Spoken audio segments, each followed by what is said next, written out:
the most dangerous motorcycle race in the world. A race where riders go over 300 kilometers an hour in public roads between houses and trees. A race where almost every year some riders lose their lives. This is the race that we can easily claim as the craziest and most dangerous race in the world, and I'm talking about the Tourist Trophy. How long is it? Who invented the race? Why is it so dangerous? In this video I'm going to tell you the most interesting things about the Tourist Trophy. When they asked me if I ever wanted to race in Tourist Trophy, my answer was always the same. Not even if they pay me $1 million.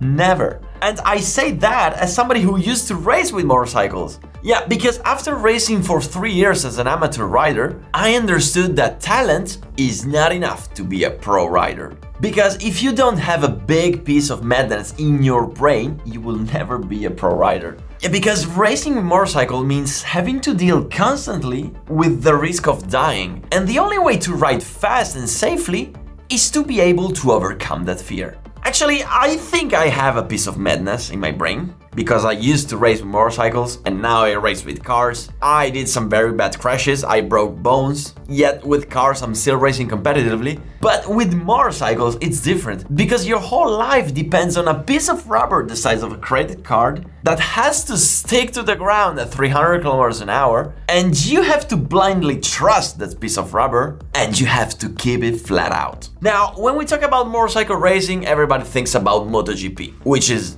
dangerous, but they're racing tracks, with runways, with air fences, with gravel, with ambulances, and even if it's dangerous, it's nothing compared to the Tourist Trophy. The Tourist Trophy, TT for short, for those who don't know it, is a series of races annually held in the UK. In June, the Isle of Man closes its public roads for a week and turns this into a huge circuit that winds for tens of kilometers. But the question is, who is the madman who decided to make a race into public roads? Well, actually, once upon a time, most of the races were held on public roads. And not only road races, but also MotoGP races. Yeah, because just think that the circuit of Spa-Francorchamps until the 60s was a set of country roads. Well, the Tourist Trophy was born in the early 1900s, and you probably didn't know that in the beginning it was dedicated to cars. It was a car race, and the first motorcycle race took place only in 1905 with the International Motorcycle Cup race. It was a race of approximately 125 miles, made of 5 laps around the circuit, which is very long by the way. And listen to this, the total time of the race: 4 hours, 9 minutes and 36 seconds, with the incredible average speed of 48.2 kilometers an hour.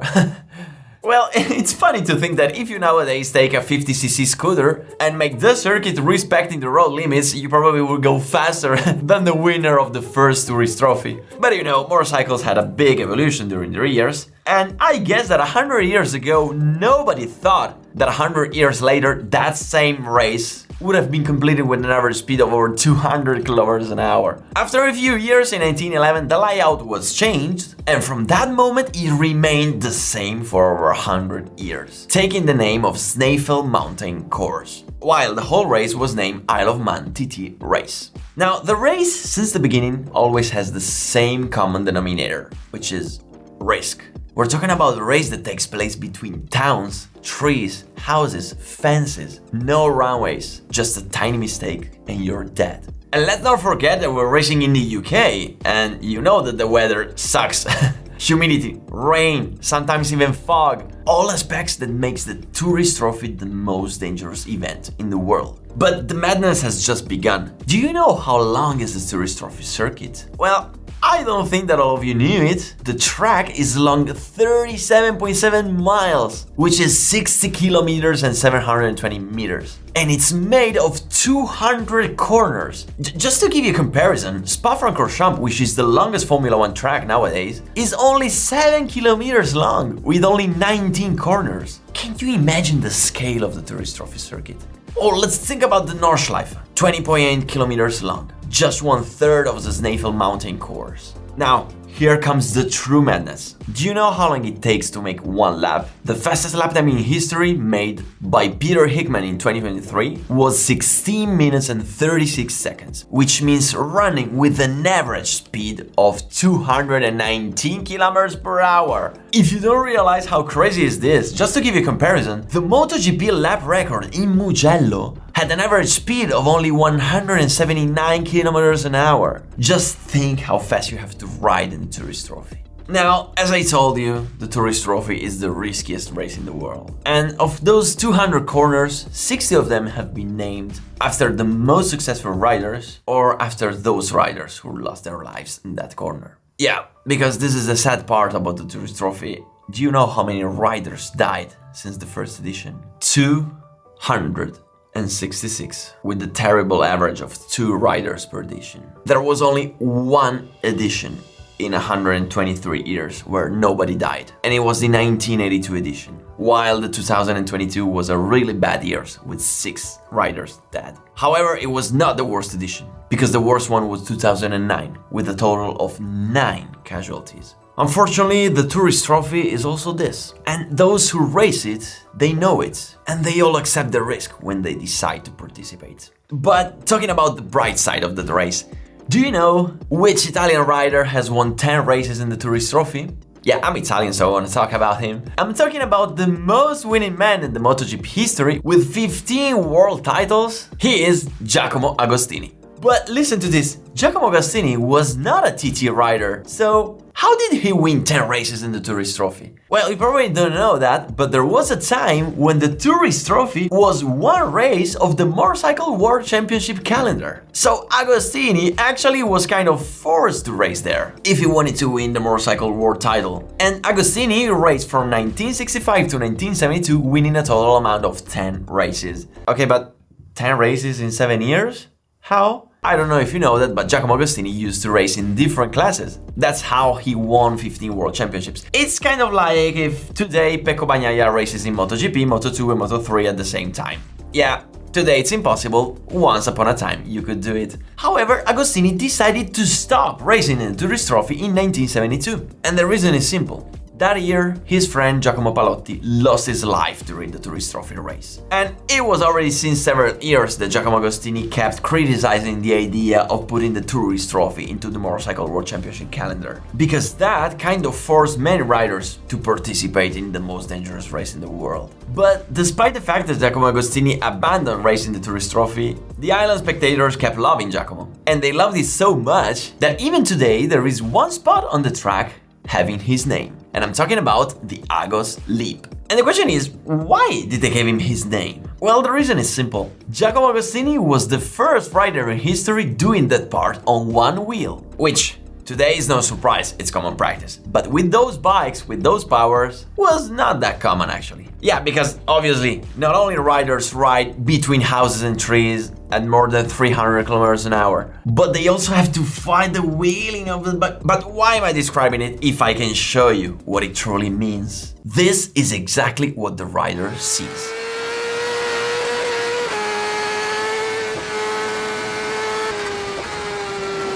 Full throttle beyond 300 kilometers an hour with the front wheel that doesn't want to stay down. It means that your brain can't even figure out what's going on at that speed. So either you know every single millimeter of the track by heart, or you never go back if you make one mistake. Well, if you think this is too much, you're wrong, because I didn't tell you about the jumps. Exactly. With street bikes, they actually jump. In a recent interview, Giacomo Agostini said, "I loved racing there, but if you think about life, you stop. If a rider wants to race at the TT, he should go and have fun. But I found it wrong that they forced us to go because it was a round of the World Championship. Now it's like this, whoever wants to go, goes. And safety, as far as possible, has increased." But talking about other riders, who are the most winning riders of history? In third place, we have John McGuinness, which is a young man of only 51 years old, who has been speeding along the roads of the Tourist Trophy since 1996. So far, he has brought 23 victories. In second place, we have Michael Dunlop, which has nothing to do with the tires, they just share the same name, which is a 34 years old Northern Irishman who scored a total of 25 wins. And it never was easy, especially in 2022, where Michael Dunlop seriously risked his life during another road race, which is the Northern 200. Yeah, because, yeah, I didn't tell you, in that part of the world, they are simply crazy. Yeah, because it's not enough to do the tourist trophy, right? They always wanted to find other dangerous ways to race. So, in the Northern Ireland, they do more road races. And I'm not talking just about time races. Yeah, because the tourist trophy is a time race, you know, like a rally, where you start one by one. No, they also do road races with the starting grid, starting all together side by side. Well, what happened to Dunlop is that on the straight at 300 kilometers an hour, one of his tires blew. Fortunately, the rider survived with no serious consequences, and that was really a miracle. And the only bad consequence was the exclusion from the race. You're probably saying, why? Well, because it happened that the tire supplier informed that they delivered a bad batch of tires, so they had to retire all the tires for that race, for that event, and Dunlop could not race anymore. Now, in the first place, the most winning rider in the TT history was Mr. Dunlop. Wait, I mean, what? I just talked about Dunlop? Yes, but I'm talking about another Dunlop, Joey Dunlop. Yeah, if you're thinking about that, the answer is yes, they are relatives, because Michael Dunlop is the nephew of Joey Dunlop, and I actually think that there is a gene of madness that runs in that family blood. Joey Dunlop was born in 1952 and made his debut in the Tourist Trophy in 1976. And in his life, he scored a total amount of 26 victories, which means that Michael Dunlop next year can overtake him. But if you think that 26 victories in the Tourist Trophy is too much, you're probably not ready for what I'm going to tell you now. Joey Dunlop did plenty of other road races, getting 13 victories at Northwest 200, 24 wins at the Ulster Grand Prix, and are you ready? Sit down. In addition to the 26 wins in the Tourist Trophy, 13 in the Northwest 200, and 24 in the Ulster, Joey Dunlop in other races scored another 162 victories. But wait, it's not over yet. In 1988, he also raced 6 races in the Superbike World Championship, gaining 1 podium. And from 1976 to 1992, he also ran 21 MotoGP races in other classes. Obviously, racing that much means that Joey's life was a constant chess game with death. Challenging fate in 100 of races, always coming out victorious and breaking every possible record in history. Unfortunately, as I said, motorbike road races is the most dangerous sport in the world. And even the slightest mistake is enough to never come back. On July 2nd, 2000, while taking part into a race in Estonia, Joey Dunlop lost his life, leaving his wife and 5 children. Joey in his life has become a true legend, and he already was a legend while living his life. Just think that 50,000 people attended his funeral, which was broadcasted live on the TV. And just imagine that in Northern Ireland, Joey Dunlop is so loved that the day of his funeral is declared the Day of National Peace in Ballymoney, his hometown, and the whole park has been dedicated to his memory. But this is not all. Joey Dunlop was also a champion of solidarity, because for years he's been committed to helping children in Eastern Europe. And with the same van that he used to go to the races, he often traveled to Romania, Albania, Bosnia to distribute food and clothing to the less fortunate. And in 1996, this activity earned him the title of Officer of the Order of the British Empire. But there is also one other legend in the Tourist Trophy, and I'm talking about the Lady in White. The Lady in White was none other than a woman who was a race steward for the Tourist Trophy in the Manx Race GP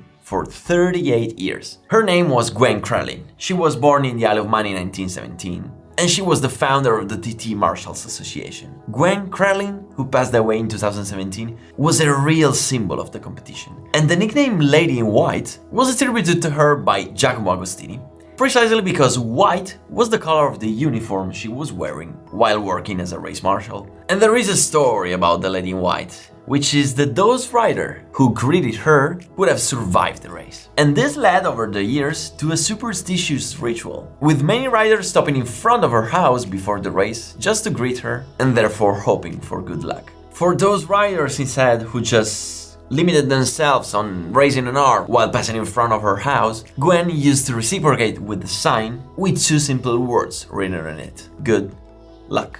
Now, in 2023, at its 102nd edition, the Tourist Trophy attracts every year hundreds of thousands of spectators who gather trackside a few centimeters close to the motorcycle passing at 300 km an hour to admire those heroes risking their lives in the most dangerous race in the world. A race that over the years became legendary. You can call them crazy if you want, but what are you doing about it? In this mad world of motorcycle racing, madness is exactly what you need if you want to win.